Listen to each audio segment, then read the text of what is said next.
17ই September থেকে 1 October পর্যন্ত সারা ভারতবর্ষ জুড়ে স্কুল কলেজ সমস্ত সরকারি প্রতিষ্ঠান সব জায়গায় এই কর্মসূচি গ্রহণ করা হয়েছে। এর নাম স্বচ্ছতাই সেবা। মহাত্মা গান্ধীর জন্মদিনকে উপলক্ষ করে 2024 সালে এই স্বচ্ছ ভারত অভিযান শুরু হয়। কারণ আমাদের দেশ সুন্দর পরিষ্কার পরিচ্ছন্ন রাখতে হবে।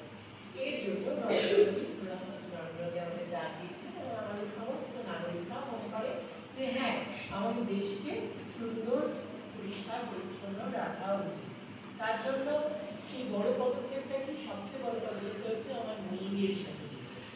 আমি যেখানে আসছি, যে স্কুলে পড়ছি, যে অফিসে যাচ্ছি, সেখানকার জায়গাটা আমি পরিষ্কার রাখছি কিনা।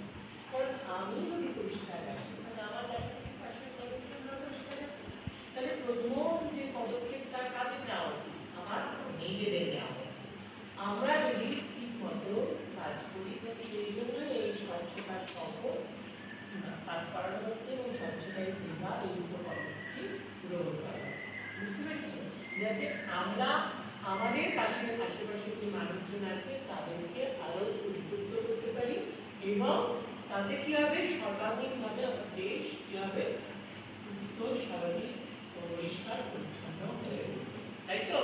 তাই এই কর্মসূচি তাই আমরা আজকে এখানে করছি। তোমরা তোমাদের বাড়িতে গিয়ে বলতে পারো, তোমার কাছাকাছি বন্ধুদের বলতে পারো, অন্যান্য ক্লাসে বলতে পারো। ঠিক আছে? যে উই মাস্ট ডু দ্যাট, আমাদের এটা চলো শপথ বাক্য পাঠ করা যাক।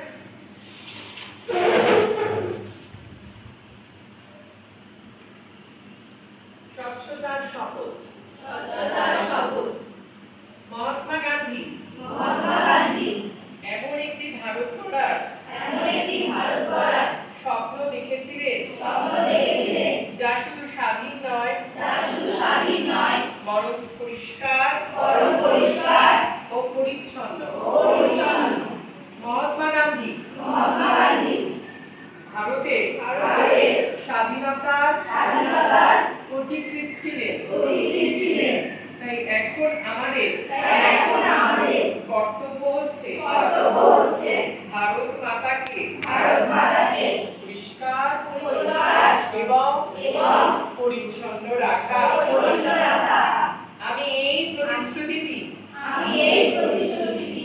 গ্রহণ করি যে আমি পরিচ্ছন্নতার দিকে প্রতিশ্রুতিবদ্ধ এবং এর জন্য আমি সময় দেব। আমি প্রতি বছর 100 ঘন্টা করে অর্থাৎ সপ্তাহে 2 ঘন্টা করে পরিচ্ছন্নতার জন্য স্বেচ্ছাসেবক হিসেবে কাজ করব। আমি নিজে পরিবারের মধ্যে নিজের এলাকায় গ্রামে এবং কর্মস্থলে পরিচ্ছন্নতার প্রয়াস নেব। আমি বিশ্বাস করি বিশ্বের যে দেশগুলি পরিষ্কার পরিচ্ছন্ন বলে চিহ্নিত, তাদের নাগরিকেরা দেশকে আবর্জনা মুক্ত রাখে। এই দৃঢ় বিশ্বাসের সাথে আমি গ্রাম ও শহরগুলিতে স্বচ্ছ ভারত মিশনের বার্তা প্রচার করব। আমি আজকে যে শপথ গ্রহণ করছি সেটি গ্রহণ করতে আরো 100 জনকে উৎসাহিত করব। আমি তাদের বোঝাতে চেষ্টা করব যাতে তারাও আরো 100 ঘন্টা পরিচ্ছন্নতার কাজে উৎসর্গ করে। আমি নিশ্চিত যে পরিচ্ছন্নতার দিকে